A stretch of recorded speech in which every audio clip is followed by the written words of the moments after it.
Hermanos míos, ¿cuántas veces he visto en el confesionario a hombres y mujeres que llegan con el alma rota, con los ojos hinchados de tanto llorar, con el corazón destrozado, como quien ha perdido algo que jamás pensó que se le podría escapar de las manos?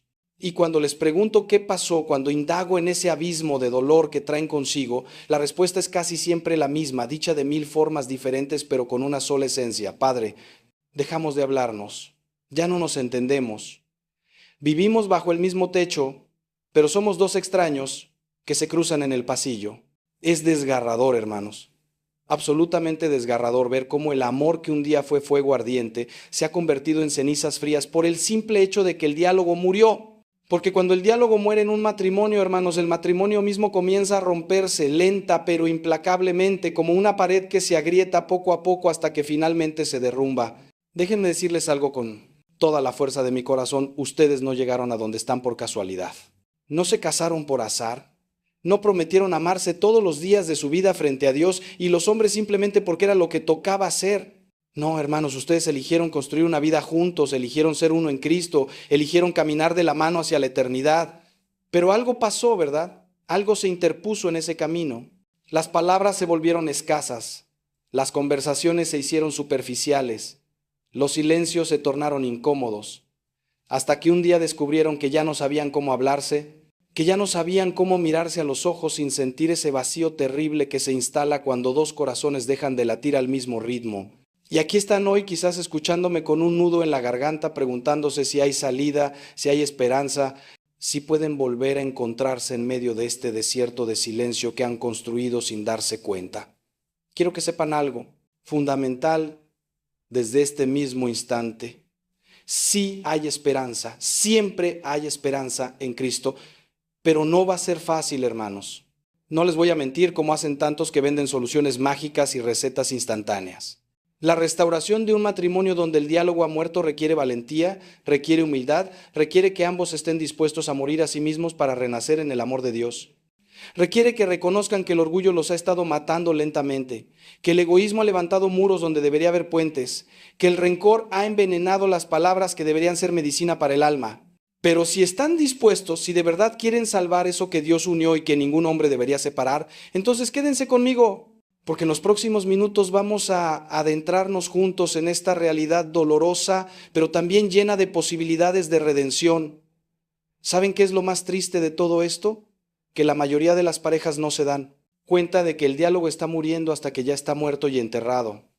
Es como esa enfermedad silenciosa que avanza sin síntomas evidentes hasta que un día te despiertas y el daño ya es irreversible. Así pasa en el matrimonio. Empiezan por dejar de contarse cómo les fue en el día, después dejan de compartir sus preocupaciones, luego dejan de soñar juntos y finalmente se encuentran viviendo vidas paralelas que apenas se tocan en lo superficial. Y lo peor, hermanos, lo verdaderamente terrible, es que muchos se acostumbran a ese estado, se resignan.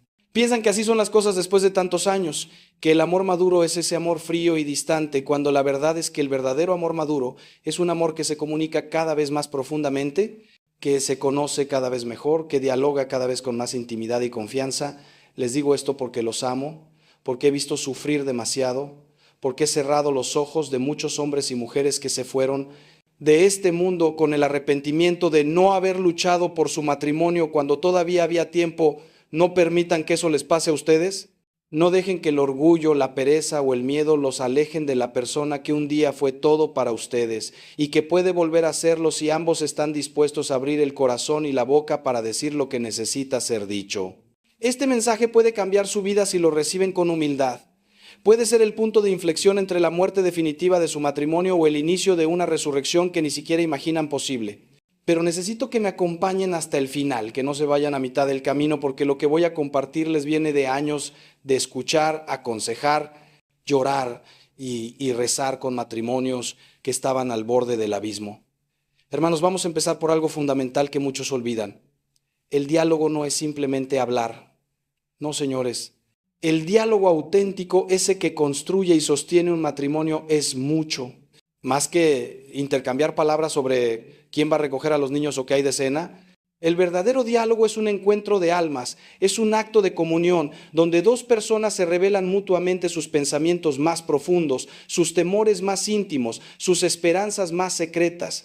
Es la capacidad de ser vulnerable frente al otro sin miedo a ser juzgado, rechazado, ridiculizado. Y esto, hermanos, esto que suena tan hermoso se ha perdido en muchos matrimonios porque hemos confundido la comunicación funcional con el diálogo matrimonial. Hablamos de mil cosas, pero no dialogamos sobre lo que realmente importa. Piensen en esto por un momento. ¿Cuándo fue la última vez que se sentaron frente a su cónyuge, lo miraron a los ojos y le preguntaron cómo estaba realmente su alma? No su día, no su trabajo, no su lista de pendientes, sino su alma. ¿Cuándo fue la última vez que compartieron un miedo profundo, una alegría genuina, una duda existencial? ¿Cuándo fue la última vez que oraron juntos de rodillas, abriéndole el corazón a Dios en presencia del otro? Porque eso es diálogo, hermanos. Eso es comunicación real. Todo lo demás es ruido, es gestión de la convivencia, es coordinación logística, pero no es ese encuentro profundo que alimenta el amor y lo mantiene vivo a través de los años y las pruebas. Y la tragedia es que muchos se han acostumbrado al ruido y ya ni siquiera recuerdan cómo se siente el silencio fértil del que nace el verdadero diálogo. El problema es que vivimos en una cultura que nos ha enseñado a huir de la profundidad. Todo tiene que ser rápido, superficial, entretenido.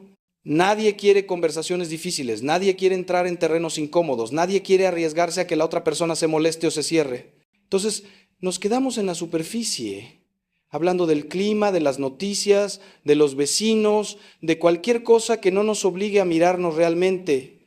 Y así, poco a poco vamos construyendo una distancia que se hace cada vez más difícil de salvar. Porque la intimidad, hermanos, la verdadera intimidad matrimonial, se construye en esas conversaciones profundas donde nos atrevemos a mostrar quiénes somos realmente, con nuestras heridas, nuestras limitaciones, nuestros pecados y también nuestros anhelos más nobles. Y aquí viene algo que necesito que entiendan con toda claridad. El diálogo muere no de un día para otro, sino por negligencia acumulada. Es como un jardín que dejan de regar. Al principio las plantas se ven un poco marchitas, pero todavía tienen vida. Si en ese momento reaccionan y vuelven a regarlas, se recuperan. Pero si siguen ignorándolas, si siguen pasando de largo sin cuidarlas, llega un momento en que se secan por completo y ya no hay forma de revivirlas. Así es el diálogo en el matrimonio. Se muere de sed, hermanos, de sed de atención, de sed de interés genuino, de sed de tiempo compartido sin prisas ni distracciones. Se muere porque ustedes decidieron que otras cosas eran más importantes. El trabajo, el teléfono, la televisión, los amigos, hasta los hijos mismos se convierten a veces en excusas para no enfrentar esa conversación que necesitan tener. Les voy a decir algo más. Cuando el diálogo muere, lo primero que se pierde es el respeto. Sí, hermanos, el respeto. Porque cuando ya no nos interesa lo que el otro piensa, cuando ya no nos importa lo que el otro siente, cuando dejamos de escuchar de verdad para solo esperar nuestro turno de hablar o directamente dejamos de hablar, lo que estamos diciendo sin palabras es, ya no me importas lo suficiente como para dedicarte mi tiempo y mi atención. Y eso, hermanos míos, eso es la muerte del respeto. Y sin respeto no hay amor posible. Puede haber costumbre, puede haber conveniencia, puede haber resignación, pero amor verdadero no hay. El amor necesita del diálogo como el cuerpo necesita del oxígeno. Sin él, simplemente se asfixia y muere. Ahora, quiero que pensemos juntos en algo que tal vez les duela, pero que necesitan escuchar. ¿Quién mató el diálogo en su matrimonio? Y antes de que empiecen a señalar al otro, antes de que empiecen a hacer la lista de todo lo que su cónyuge hizo o dejó de hacer, déjenme decirles algo con todo el amor, pero también con toda la firmeza. Los dos son responsables. Los dos. Porque el diálogo es cosa de dos y si uno de los dos lo abandona, el otro tiene la responsabilidad de luchar por recuperarlo, no de abandonarlo también. El matrimonio no es un juego donde esperamos a ver quién da el primer paso o quién se disculpa primero.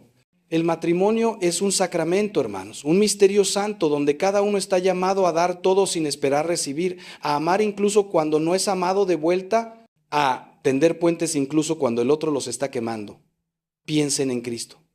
Piensen en cómo nos ama Él. ¿Acaso espera que nosotros lo amemos primero para Él amarnos?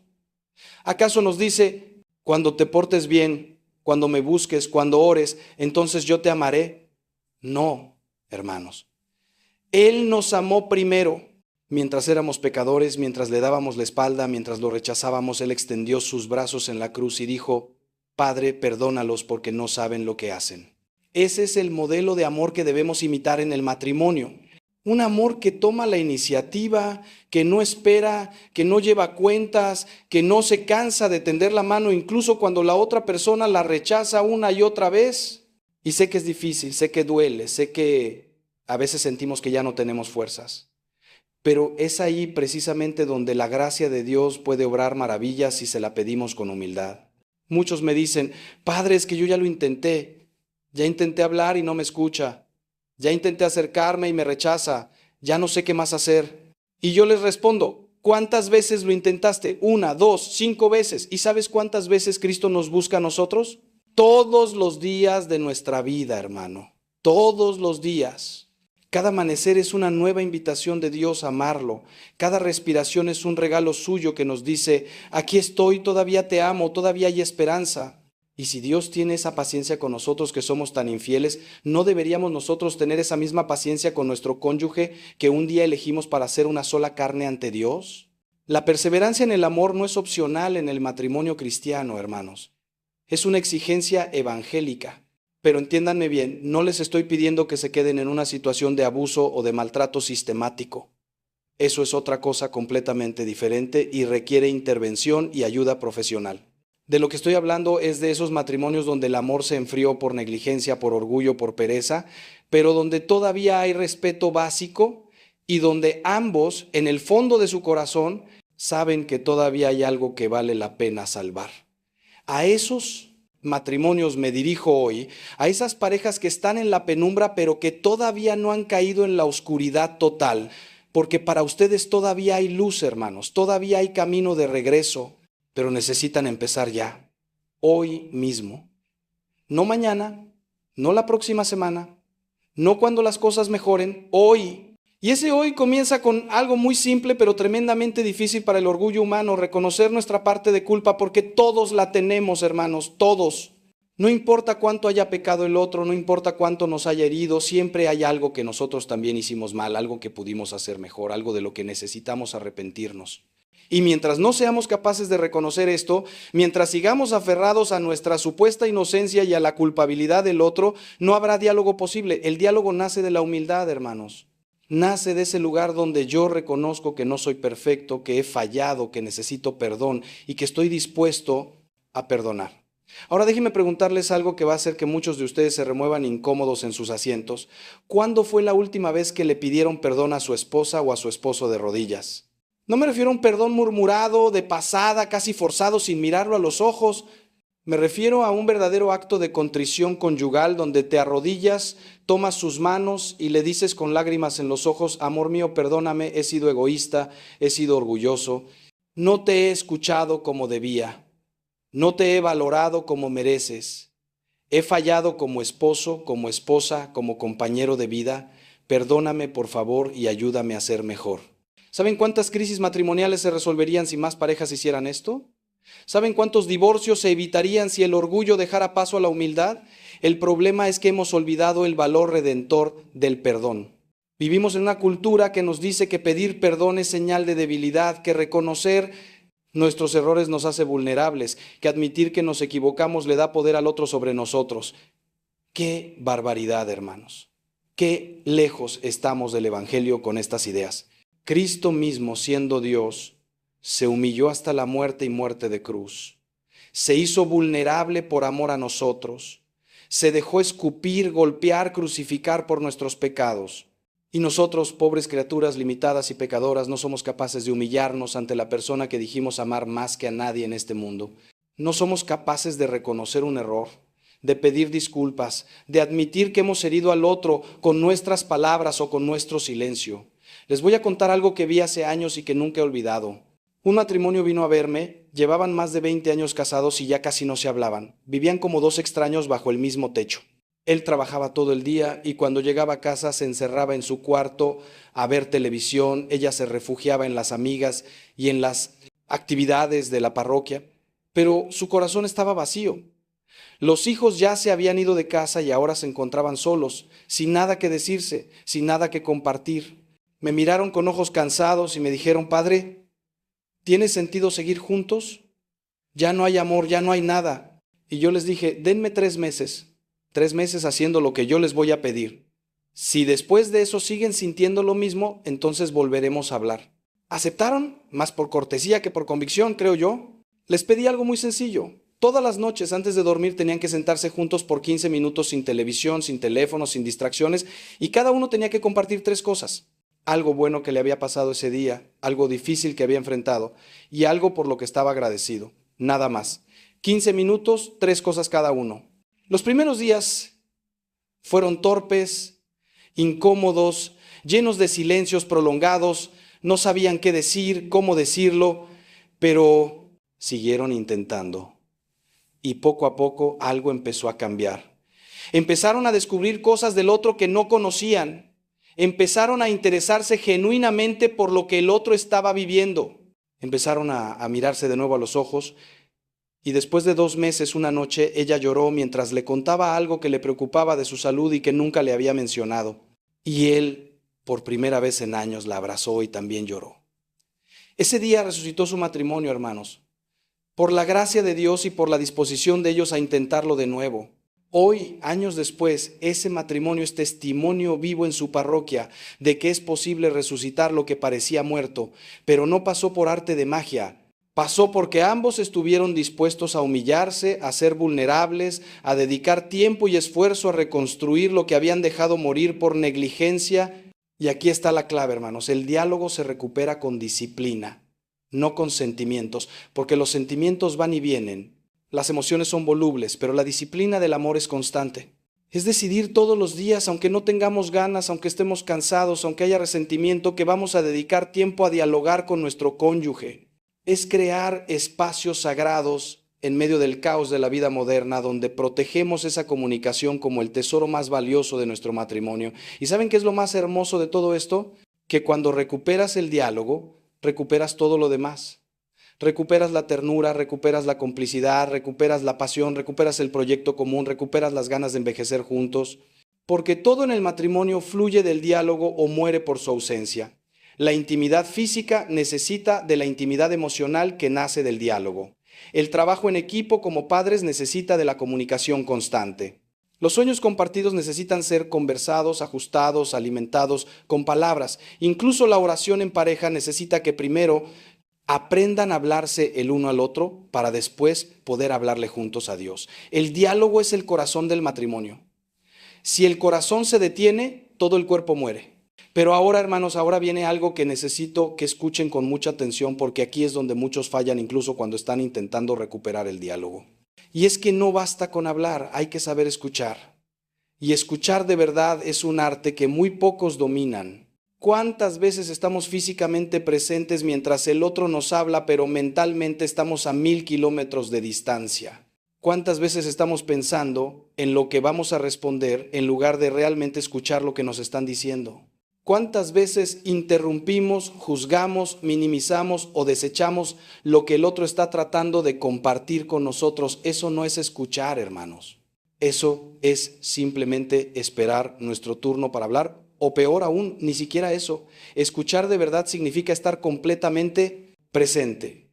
Significa apagar todo lo demás, mirar a los ojos a tu esposa o tu esposo y decirle sin palabras: en este momento no hay nada más importante para mí que lo que tú me estás diciendo.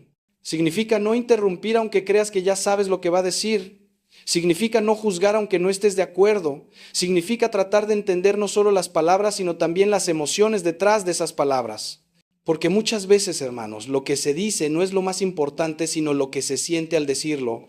Y si no somos capaces de captar eso, si no desarrollamos esa sensibilidad, nunca vamos a tener un diálogo verdaderamente profundo con nuestro cónyuge. San Francisco de Sales decía que la mitad del amor es escuchar. Y tenía razón. Porque cuando realmente escuchamos al otro, le estamos diciendo que nos importa, que lo valoramos, que su mundo interior nos interesa. Y eso, hermanos, eso es un acto de amor concreto y tangible. No es un amor de palabras bonitas y promesas vacías. Es un amor que se demuestra en la atención que le prestamos al otro.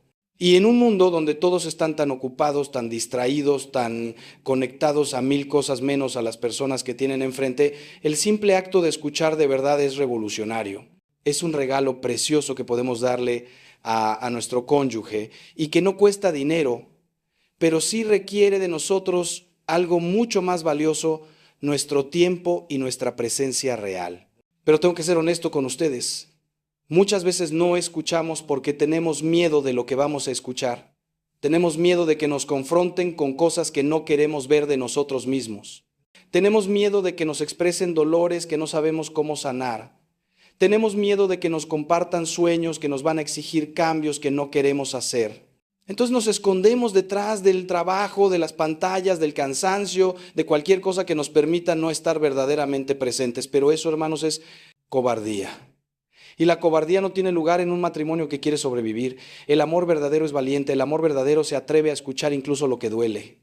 Se atreve a enfrentar las verdades incómodas.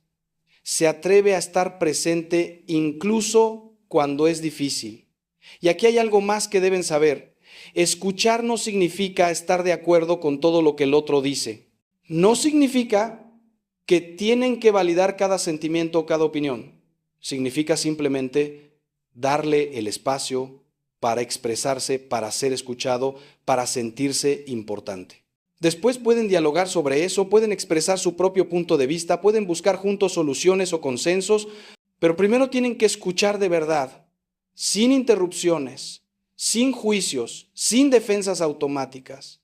Y esto es especialmente difícil cuando lo que nos están diciendo nos duele, cuando nos están señalando un error o una falla nuestra. El instinto es defendernos inmediatamente, justificarnos, contraatacar. Pero si hacemos eso, cerramos el diálogo. En cambio, si podemos respirar profundo, escuchar hasta el final y después decir, entiendo lo que me dices y me duele saber que te he herido. Dame un momento para procesar esto y después hablamos. Estamos abriendo el camino para un diálogo verdadero y sanador. Hermanos, hay algo que ustedes necesitan saber y que tal vez nadie les ha dicho con esta claridad. Hay enemigos del diálogo que están destruyendo matrimonios todos los días y necesitamos identificarlos para poder combatirlos. El primer enemigo y el más obvio en nuestros tiempos son los dispositivos electrónicos. Sí, hermanos, esos teléfonos que no soltamos ni para ir al baño, esas pantallas que nos tienen hipnotizados, esas redes sociales que nos absorben horas y horas, que deberíamos estar dedicándole a las personas que amamos. He visto matrimonios donde ambos están sentados en el mismo sofá, pero cada uno está en su teléfono, sin hablarse, sin mirarse, cada uno en su mundo virtual, ignorando la realidad que tienen al lado. Es tragicómico, hermanos. Pero no tiene nada de gracioso. Estamos más conectados que nunca a personas que están a miles de kilómetros y completamente desconectados de la persona que duerme a nuestro lado cada noche. Y lo peor es que lo hemos normalizado. Nos parece normal cenar con el teléfono en la mano. Nos parece normal revisar mensajes mientras el otro nos está hablando. Nos parece normal acostarnos. Y lo último que vemos antes de dormir no es la cara de nuestro esposo o esposa, sino la pantalla de un teléfono. Esto es una epidemia, hermanos, y está destruyendo la intimidad de los matrimonios, porque la intimidad necesita presencia, necesita atención, necesita que le dediquemos lo mejor de nosotros, no las sobras de nuestra energía después de habérsela dado toda al teléfono. El segundo enemigo del diálogo es el trabajo excesivo. Y aquí tengo que hablar claro porque muchos usan el trabajo como excusa para evitar estar presentes en su matrimonio. Sí, hay que trabajar, claro que sí. Hay que proveer para la familia, hay que ser responsables. Pero cuando el trabajo se convierte en tu identidad, cuando te refugias en la oficina para no tener que enfrentar los problemas de casa, cuando llegas tan cansado que ya no tienes nada que dar a tu familia, algo está muy mal. Porque al final de tu vida, hermanos, nadie va a decir, qué bueno que trabajó tanto. Tus hijos no van a recordarte por las horas que pasaste en la oficina. Tu esposa no va a estar agradecida por todos los fines de semana que sacrificaste. ¿Van a recordar tu ausencia? ¿Van a lamentar tu falta de presencia? ¿Van a llorar por todos los momentos que pudieron haber compartido contigo y que nunca tuvieron porque elegiste el trabajo sobre ellos? El tercer enemigo del diálogo es el resentimiento acumulado. Este es particularmente venenoso porque se va construyendo lentamente, ofensa tras ofensa, dolor tras dolor, que nunca se expresa, que se guarda, que se va acumulando en el corazón hasta convertirse en una montaña de rencor que hace imposible el diálogo. Porque cuando hay resentimiento, todas las palabras se filtran a través de ese lente amargo. Todo lo que el otro dice es interpretado de la peor manera posible. Cada gesto es sospechoso, cada intento de acercamiento es rechazado. Y así se crea un círculo vicioso donde el resentimiento impide el diálogo y la falta de diálogo alimenta más resentimiento. La única forma de romper este círculo es con el perdón, hermanos. Con el perdón auténtico que se ofrece no porque el otro lo merezca, sino porque nosotros necesitamos liberarnos de ese veneno que nos está matando por dentro. El cuarto enemigo es el orgullo, y este merece un capítulo aparte porque es quizás el más destructivo de todos.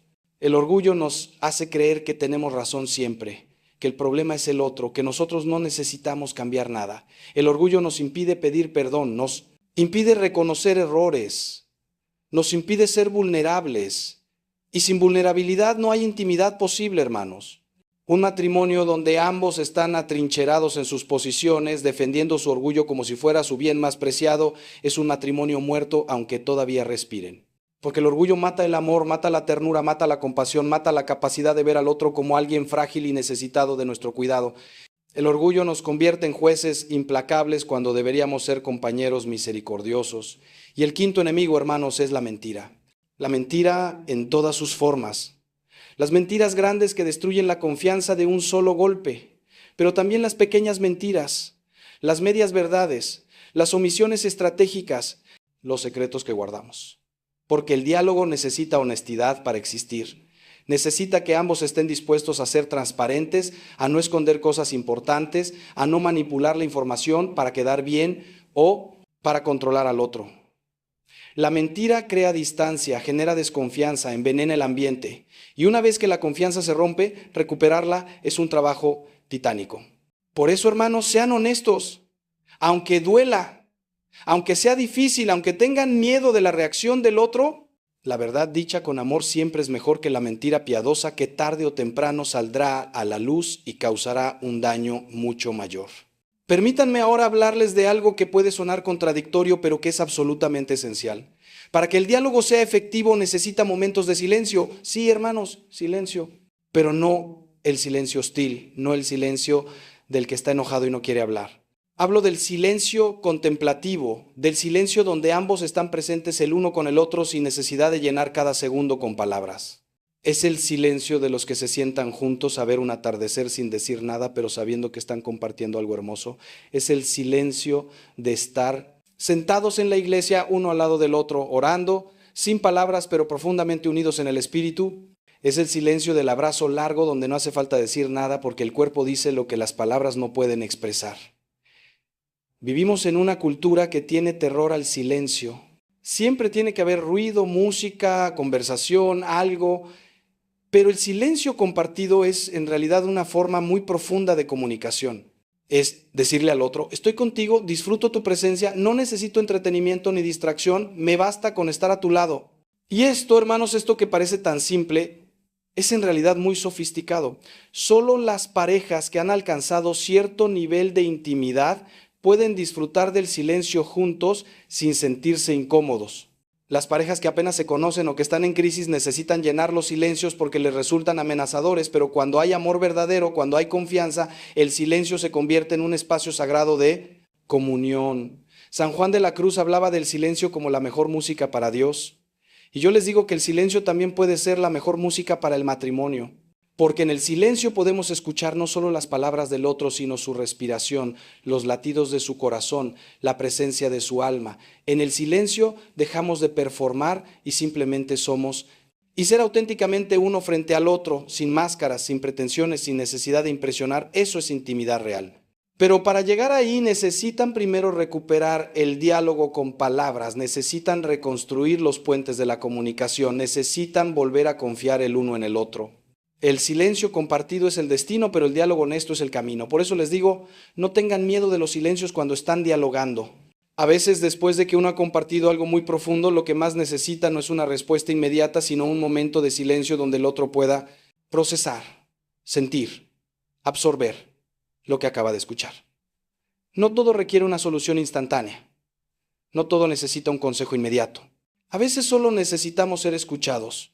Necesitamos que el otro se quede con nosotros en ese espacio de vulnerabilidad sin tratar de arreglarnos o de cambiar el tema.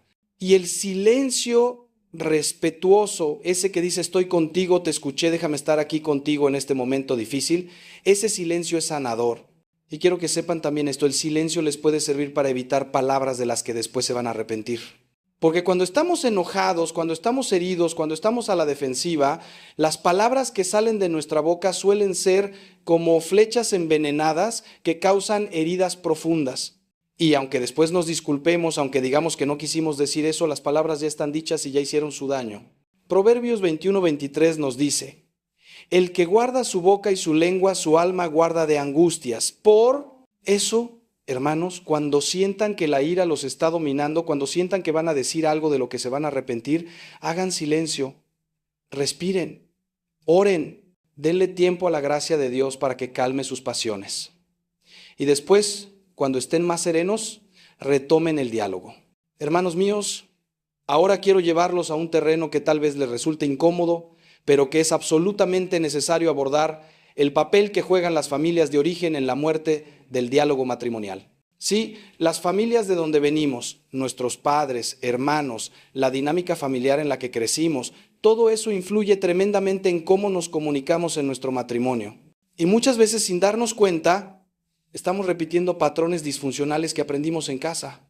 Si creciste en una familia donde no se expresaban las emociones, donde todo se guardaba, donde los conflictos se evitaban a toda costa, es muy probable que traigas esos mismos patrones a tu matrimonio. Si creciste en una familia donde había gritos, agresión, falta de respeto, también es probable que eso se manifieste en cómo te relacionas con tu cónyuge.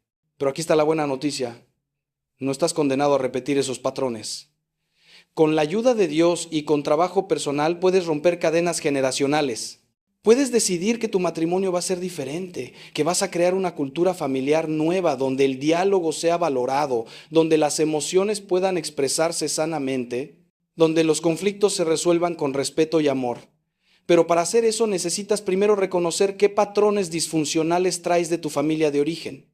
Necesitas hacer ese trabajo de autoconocimiento, tal vez con ayuda de un buen director espiritual o un terapeuta católico, para identificar qué heridas de tu pasado están afectando tu presente matrimonial. Y déjenme decirles algo más sobre las familias políticas, porque este es un tema delicado pero importante. Muchos matrimonios entran en crisis por la intromisión excesiva de los suegros o de otros familiares. El Génesis 2:24 es muy claro: por tanto dejará el hombre a su padre y a su madre y se unirá a su mujer y serán una sola carne. Dejará. No dice visitará los fines de semana o consultará todas sus decisiones con. Dice dejará. Esto significa que cuando te casas, tu lealtad primaria ahora es con tu cónyuge, no con tus padres. Tu primera familia ahora es la que estás construyendo con tu esposa o esposo, no la familia de donde vienes.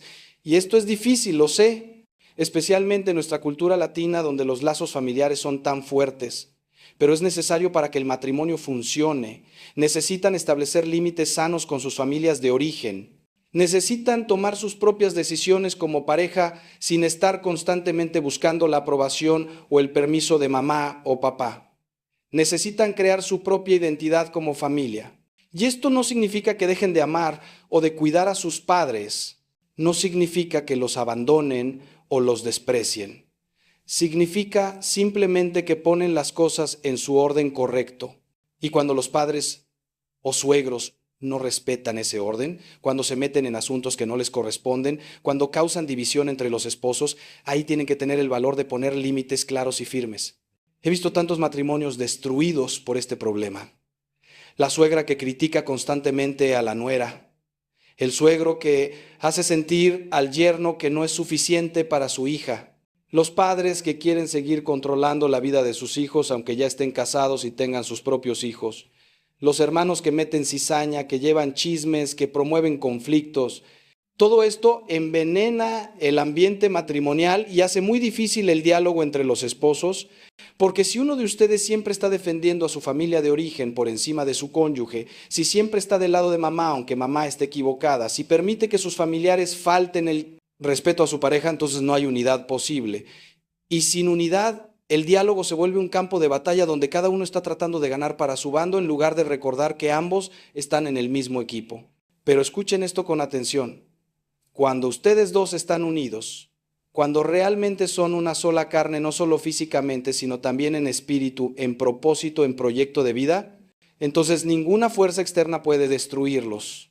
Las familias políticas, los problemas económicos, las crisis de salud, ninguna de estas cosas puede romper lo que Dios ha unido si ustedes se mantienen dialogando, comunicándose, apoyándose mutuamente. El problema viene cuando dejan que las grietas se abran entre ustedes, cuando permiten que otros metan cuñas en su relación, cuando no se defienden el uno al otro frente a las agresiones externas. Por eso el diálogo es tan importante, hermanos, porque es en el diálogo donde se forja esa unidad inquebrantable, donde se construye ese pacto sagrado de ser siempre el primero para el otro, de estar siempre del lado del otro, de proteger su matrimonio por encima de cualquier otra lealtad terrenal. Ahora déjenme hablarles de algo que es fundamental y que muchas veces se olvida. El diálogo necesita incluir también el área de la intimidad física. Sí, hermanos, también de eso hay que hablar. Y sé que para muchos este es un tema incómodo, un tema del que nunca aprendieron a hablar, un tema que consideran demasiado privado o vergonzoso para ponerlo en palabras. Pero la intimidad física es parte integral del matrimonio, es parte del lenguaje del amor entre esposos, y cuando en esta área no hay comunicación, cuando hay silencios, suposiciones, frustraciones no expresadas, entonces toda la relación se resiente. No pueden tener un matrimonio saludable si no son capaces de hablar honesta y respetuosamente sobre este aspecto de su vida en común. He escuchado a tantas parejas que sufren en silencio porque uno tiene necesidades o deseos que el otro desconoce completamente, o porque hay problemas, dificultades, insatisfacciones que nunca se expresan por vergüenza o por miedo a herir al otro. Y así pasan años y años en la oscuridad, cada uno suponiendo cosas sobre el otro, cada uno creyendo que el otro debería adivinar lo que necesita, cada uno sintiéndose frustrado o rechazado sin que el otro lo sepa. Y esto es absurdo, hermanos, es absurdo que dos personas que se aman, que comparten la vida, que han prometido ser una sola carne, no puedan hablar con honestidad sobre cómo viven esa unión.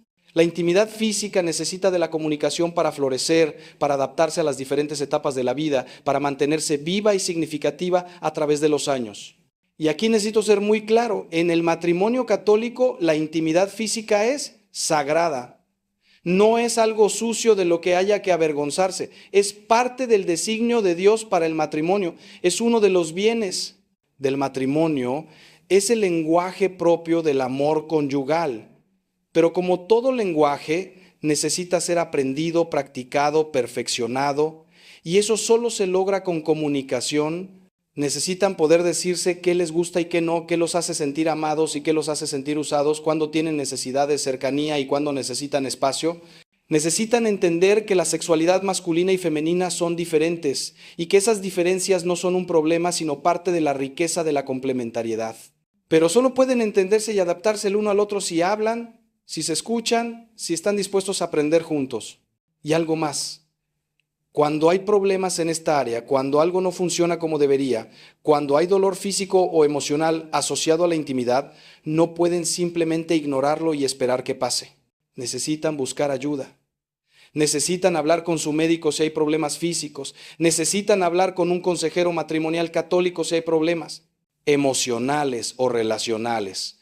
Necesitan rezar juntos, pedirle a Dios que sane lo que está roto, que les dé sabiduría para entenderse mejor, que les dé paciencia el uno con el otro. Porque este es un área donde muchos matrimonios naufragan en silencio, donde el dolor y la frustración se van acumulando hasta crear una distancia insalvable. No permitan que eso les pase. Tengan el valor de hablar, de buscar ayuda, de trabajar juntos para que este aspecto de su matrimonio sea lo que Dios quiso que fuera, una fuente de unión, de placer mutuo, de expresión del amor total que se tienen. Hermanos, estamos llegando ya a un punto crucial de esta conversación y necesito que me presten toda su atención porque lo que voy a decirles ahora puede cambiar radicalmente su matrimonio si lo ponen en práctica. Y es esto. El diálogo matrimonial necesita estar cimentado en la oración. No puede haber diálogo profundo y verdadero entre dos personas que no oran juntas, porque cuando oran juntos, cuando se arrodillan juntos ante Dios, cuando le abren su corazón al Señor en presencia del otro, algo extraordinario sucede. Se crea una intimidad espiritual que trasciende lo humano, que va más allá de las palabras, que los une en lo más profundo de su ser. La oración en pareja es el diálogo más íntimo que pueden tener porque están permitiendo que el otro vea su alma desnuda ante Dios. Pero la realidad es que muy pocas parejas oran juntas. Y cuando pregunto por qué, las excusas son siempre las mismas.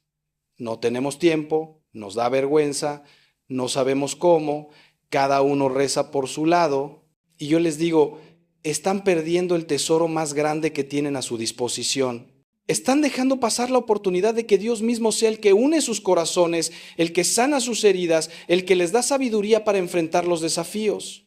Porque cuando oran juntos, hermanos, cuando le piden a Dios juntos que los ayude, que los guíe, que fortalezca su amor, Él responde.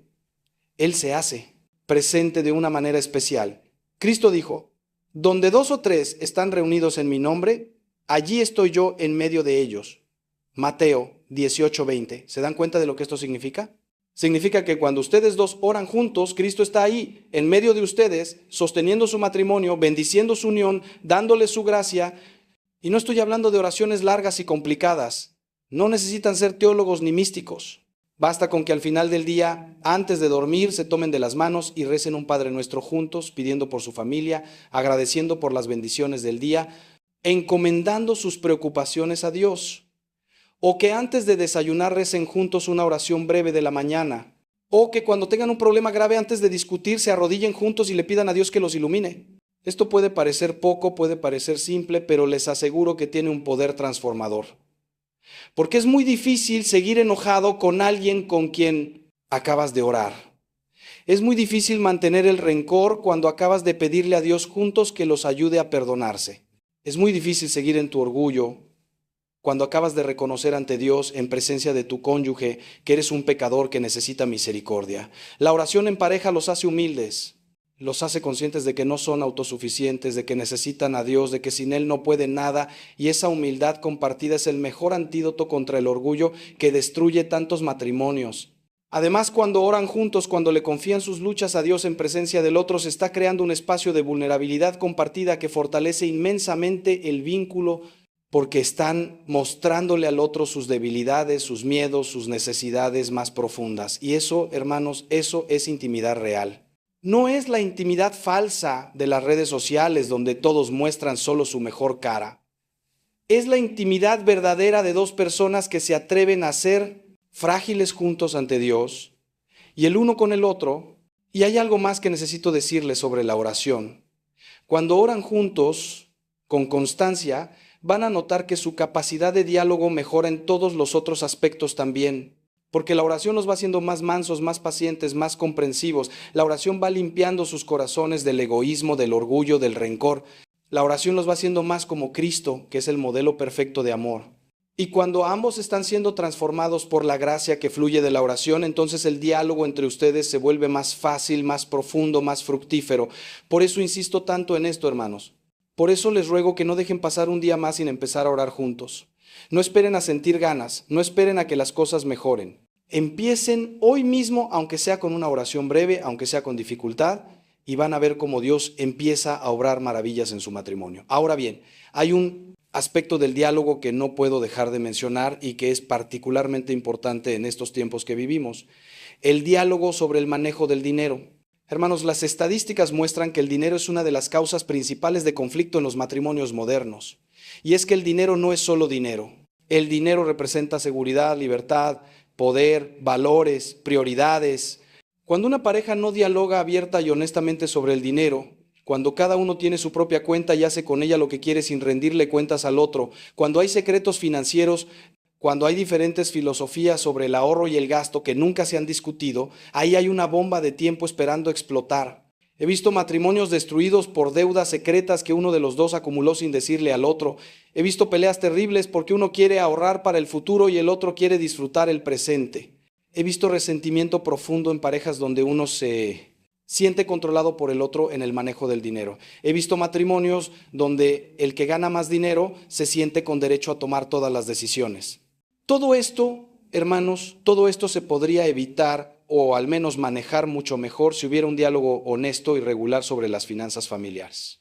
Si se sentaran una vez al mes a revisar juntos los ingresos y los gastos, si establecieran juntos un presupuesto que refleje sus valores y prioridades como familia, si tomaran las decisiones financieras importantes juntos como equipo, no como adversarios. Y aquí hay algo que necesitan entender. No importa quién gane más dinero o quién no gane nada. En el matrimonio todo es de ambos. El trabajo del que se queda en casa cuidando a los hijos y manteniendo el hogar es tan valioso como el trabajo del que sale a ganar dinero. Y ambos tienen igual derecho y responsabilidad de participar en las decisiones financieras de la familia. No puede haber un déspota que controla todo el dinero y al otro como un niño al que le da una mesada. Eso no es un matrimonio de iguales, eso es una relación de poder y control. Y donde hay relación de poder no puede haber amor verdadero. El amor verdadero es servicio mutuo, es respeto mutuo, es tomar decisiones juntos buscando el bien de la familia, no el beneficio personal. Y algo más sobre el dinero. Necesitan dialogar también sobre la generosidad, sobre cuánto van a compartir de lo que tienen con los que tienen menos, sobre su responsabilidad de dar el diezmo a la iglesia, sobre cómo van a enseñar a sus hijos a tener una relación sana con el dinero, porque el dinero, hermanos, es un buen sirviente pero un pésimo amo. Y si permiten que el dinero se convierta en el centro de su vida, en el valor más importante, en aquello por lo que sacrifican todo, incluyendo su matrimonio y su familia, entonces han caído en la idolatría. Cristo fue muy claro, no pueden servir a Dios y al dinero. Mateo 6:24, tienen que elegir y si eligen a Dios. Si ponen a Dios en el centro de su vida y de su matrimonio, entonces el dinero ocupará su lugar correcto, como un medio para vivir y para servir, no como un fin en sí mismo. Por eso necesitan hablar de esto, hermanos. Necesitan ponerse de acuerdo en qué valores van a guiar su manejo del dinero. Necesitan ser transparentes el uno con el otro sobre sus ingresos, sus deudas, sus gastos, sus ahorros. Necesitan tomar decisiones juntos y respetarlas después. Y cuando haya desacuerdos, que los habrá, necesitan dialogar hasta encontrar una solución que ambos puedan aceptar. No se trata de que uno imponga su voluntad al otro. Se trata de que juntos, como equipo, busquen lo mejor para su familia, guiados por la sabiduría de Dios y no por el espíritu del mundo que nos dice que acumulemos, que consumamos, que compitamos, que aparentemos lo que no somos. La sobriedad cristiana, el contentamiento con lo necesario, la generosidad con los necesitados, todo esto debería caracterizar a un matrimonio católico.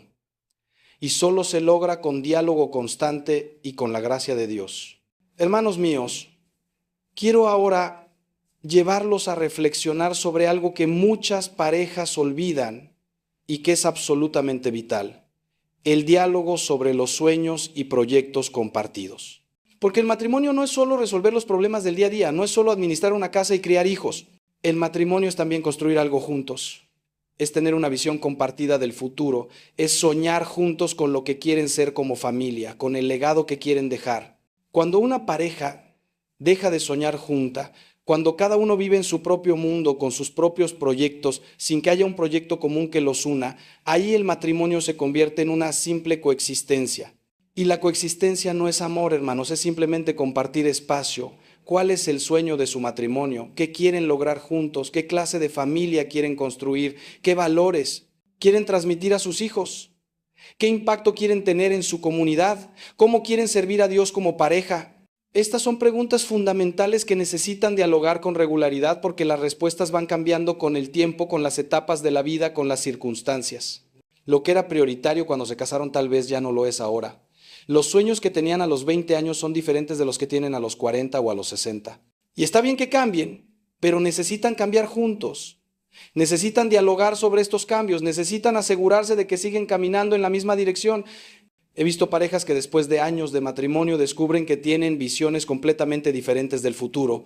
Uno quiere retirarse e irse a vivir al campo y el otro quiere quedarse en la ciudad cerca de los hijos. Uno quiere viajar por el mundo y el otro quiere quedarse en casa. Uno quiere emprender un negocio y el otro quiere seguridad Y estas diferencias causan conflictos terribles porque nunca se dialogaron a tiempo, nunca se buscó un punto de encuentro, nunca se intentó crear una visión compartida. Cada uno fue por su lado asumiendo que el otro eventualmente se adaptaría y de repente se encuentran en la mitad de la vida sin proyecto común, sin sueños compartidos, preguntándose qué hacen juntos. No permitan que eso les pase. Dediquen tiempo regularmente, tal vez una vez al año, a sentarse y hablar sobre sus sueños, sobre lo que quieren para su futuro, sobre cómo ven su matrimonio dentro de 5 años, 10 años, 20 años. Y no se trata de que uno ceda todos sus sueños por el otro. Se trata de que juntos creen sueños nuevos que integren lo mejor de lo que cada uno anhela. Se trata de que se pregunten, ¿qué quiere Dios de nosotros como pareja? ¿Para qué nos unió? ¿Cuál es nuestra misión como matrimonio? Porque sí, hermanos, su matrimonio tiene una misión. No es solo para su propia felicidad, es también para servir a Dios y al prójimo de maneras específicas que solo ustedes dos juntos pueden realizar. Y aquí está lo hermoso. Cuando tienen un proyecto común, cuando están unidos en una misión compartida, cuando sueñan juntos y trabajan juntos por esos sueños, todo lo demás se vuelve más fácil. Las dificultades se relativizan porque saben que están construyendo algo más grande que ustedes mismos. Los conflictos se resuelven más rápido porque no quieren que nada distraiga de la misión común. El amor se profundiza porque están siendo compañeros no solo de vida, sino de propósito. Y al final de sus días, cuando miren atrás, van a poder decir, lo logramos, juntos construimos algo hermoso, juntos dejamos un legado de amor y de fe. Eso, hermanos, eso es lo que hace que un matrimonio valga la pena. Y solo se logra con diálogo constante sobre los sueños y proyectos que los unen. Pero ahora necesito hablarles de algo que a muchos les va a doler, pero que no puedo callar.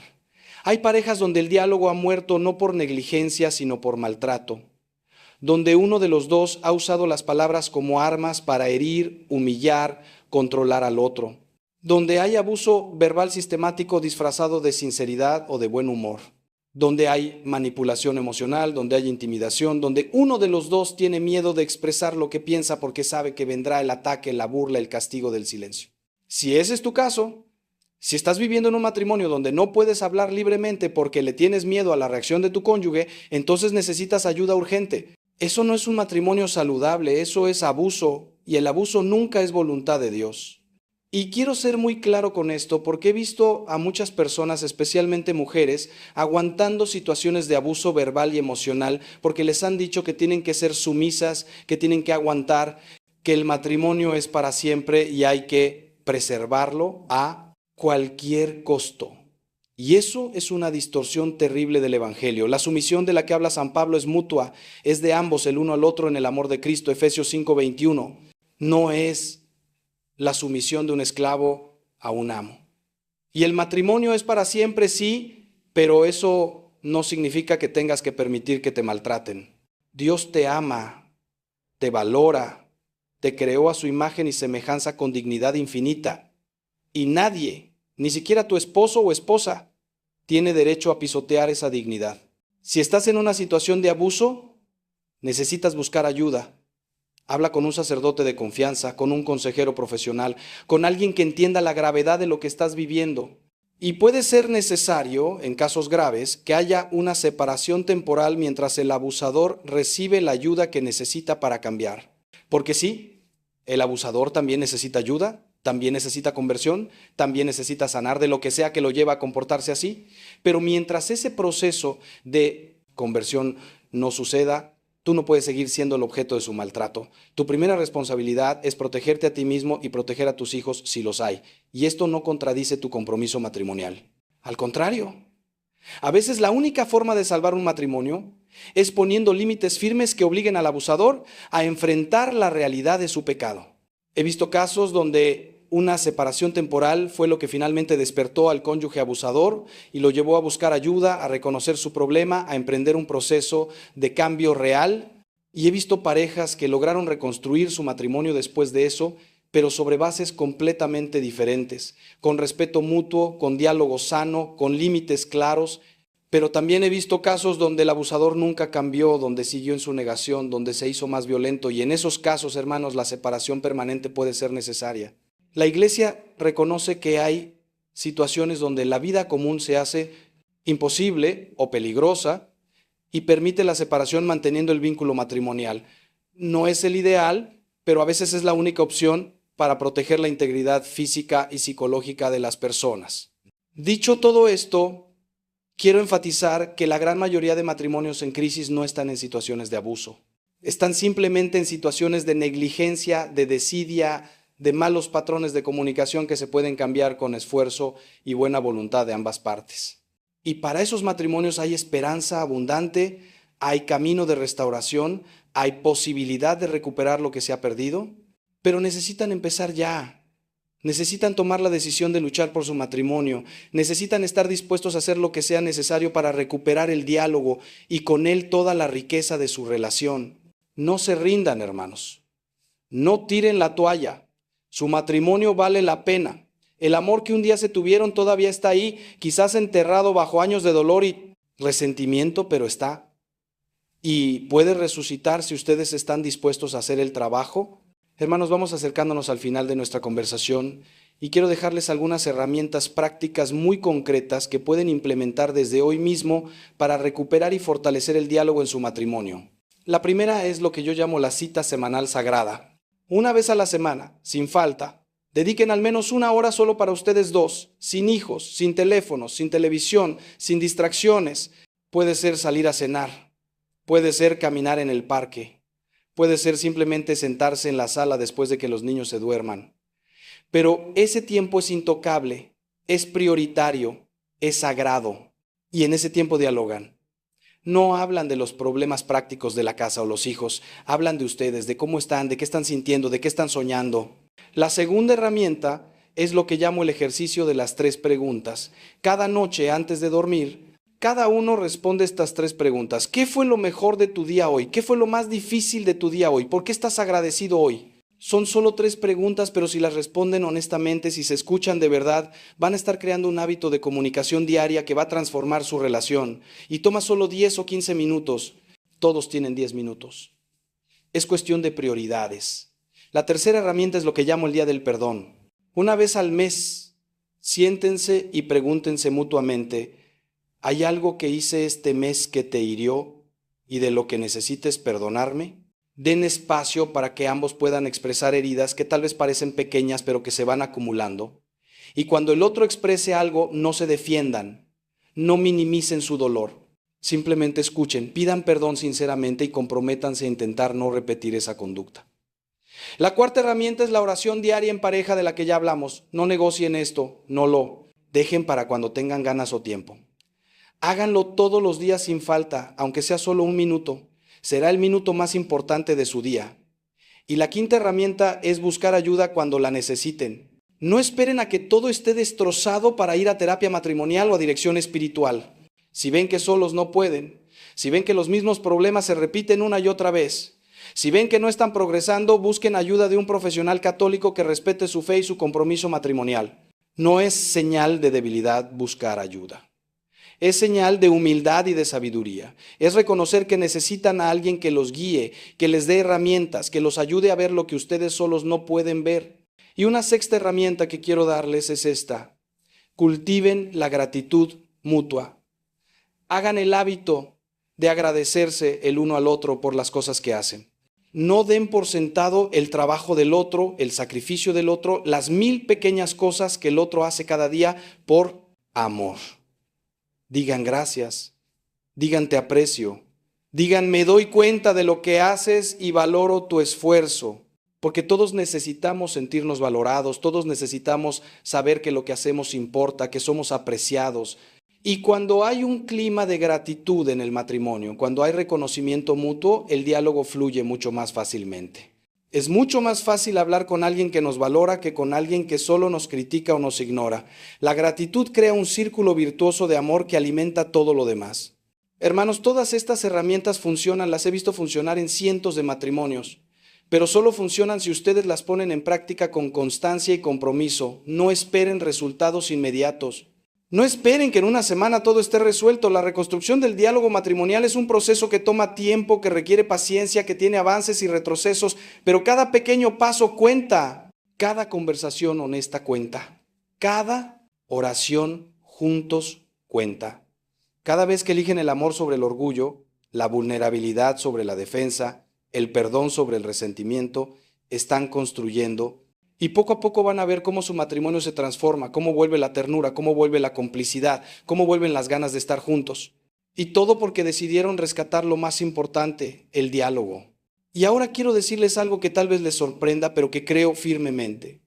El dolor que están sintiendo ahora, la crisis que están atravesando, puede convertirse en la mayor bendición de su matrimonio si la aprovechan bien. Porque las crisis nos obligan a ver lo que está mal, nos fuerzan a salir de la zona de confort, nos dan la oportunidad de reconstruir sobre bases más sólidas. Muchas parejas me han dicho después de años, Padre, gracias a Dios por aquella crisis terrible que pasamos, porque fue lo que nos despertó, lo que nos hizo reaccionar, lo que nos llevó a buscar ayuda y a reconstruir nuestro matrimonio de una forma mucho más madura y consciente. No desperdicien su crisis, hermanos. Úsenla como trampolín para crecer, para madurar, para construir algo mejor de lo que tenían antes. Porque Dios puede sacar bien del mal. Dios puede convertir el desierto en jardín. Dios puede hacer que los huesos secos revivan, como dice el profeta Ezequiel. Tu matrimonio que parece muerto puede resucitar. Tu amor que parece extinguido puede volver a arder. Tu diálogo que murió puede volver a nacer. Pero necesitas creer que es posible. Necesitas tener fe. Y necesitas poner tu parte con esfuerzo concreto y sostenido. Dios hará su parte, tengan la seguridad de eso. La gracia de Dios está disponible en abundancia para todo matrimonio que la busca con humildad, pero ustedes tienen que hacer su parte. Tienen que levantarse cada día y elegir el amor. Tienen que tomar la iniciativa de hablar, tienen que tender puentes, tienen que perdonar, tienen que ser pacientes, tienen que perseverar. Mis queridos hermanos, hemos caminado juntos un largo trecho en esta reflexión sobre el diálogo matrimonial. Hemos visto cómo muere, hemos visto las consecuencias de su muerte, pero sobre todo hemos visto cómo puede resucitar. Y quiero que sepan que no están solos en esta lucha, que hay millones de parejas en el mundo enfrentando los mismos desafíos, que hay una iglesia entera orando por las familias, sosteniendo a los matrimonios, que hay un Dios que los ama infinitamente y que quiere ver su matrimonio florecer, que hay santos intercesores como San José y la Virgen María que son modelo y ayuda para todo matrimonio cristiano. No están solos, hermanos. Y no están sin recursos. Tienen toda la riqueza de la fe católica a su disposición. Los sacramentos, especialmente la Eucaristía y la reconciliación, la palabra de Dios que ilumina, la oración que transforma, la comunidad de fe que sostiene. Y quiero también que sepan que yo, aunque no los conozca personalmente, estoy orando por ustedes. Oro todos los días por los matrimonios y las familias que escuchan estos mensajes. Pido a Dios que toque sus corazones, que ablande lo que está duro, que sane lo que está herido, que restaure lo que está roto. Confío en que Dios está actuando en su vida en este mismo momento. Que no es casualidad que estén escuchando esto, que es parte de su plan de salvación para ustedes y su familia. Así que reciban estas palabras no como sermón vacío, sino como mensaje de esperanza, como llamado a la acción, como invitación a creer que es posible un matrimonio hermoso, profundo, duradero, lleno de amor verdadero. Porque sí es posible, hermanos. En Cristo todo es posible. Y por favor no se queden solo con escuchar, pasen a la acción. Hoy mismo, cuando terminen de escuchar este mensaje, hagan algo concreto. Puede ser pedirle perdón a su cónyuge por algo específico. Puede ser proponerle que empiecen a orar juntos. Puede ser decirle cuánto lo aman y cuánto valoran su matrimonio. Puede ser simplemente mirarlo a los ojos y preguntarle cómo está realmente su corazón. No importa qué sea, pero que sea algo concreto, algo que rompa el hielo, algo que empiece a abrir de nuevo las puertas del diálogo. Y después sigan, un día a la vez, un paso a la vez, con paciencia, con perseverancia, con fe en que Dios está con ustedes, guiándolos hacia la plenitud del amor que Él soñó para su matrimonio. Hermanos míos queridos, llegamos al final de este tiempo que hemos compartido juntos, pero en realidad esto es solo el comienzo de una nueva etapa en su matrimonio si ustedes así lo deciden. El comienzo de una reconstrucción del diálogo que les va a devolver todo lo que creían perdido.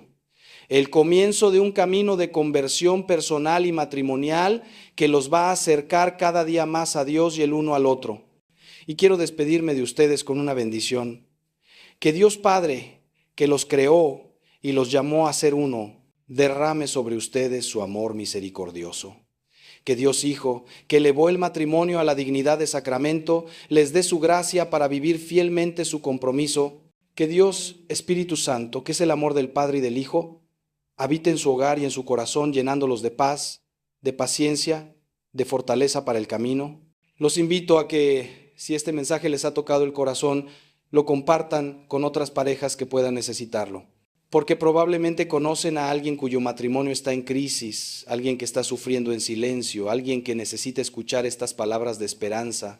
Sean instrumentos de Dios para llevar luz a otros matrimonios.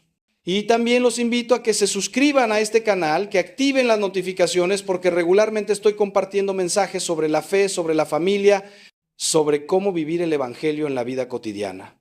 Y ustedes necesitan alimentarse espiritualmente con regularidad. No pueden vivir su matrimonio católico sin formación, sin alimento espiritual constante. Así que los espero en los próximos videos, en las próximas reflexiones que el Señor me inspire a compartir con ustedes. Y sobre todo, hermanos, sigan adelante, no se desanimen, no se rindan. Su matrimonio es una vocación sagrada, es un camino de santidad. Es el medio que Dios ha elegido para llevarlos al cielo. Valen la pena todos los esfuerzos, todos los sacrificios, todas las lágrimas, porque al final lo que están construyendo no es solo una vida terrenal feliz, sino una eternidad juntos en el amor de Dios. Esa es la meta, ese es el premio, y vale infinitamente la pena. Que Dios los bendiga abundantemente a ustedes y a sus familias.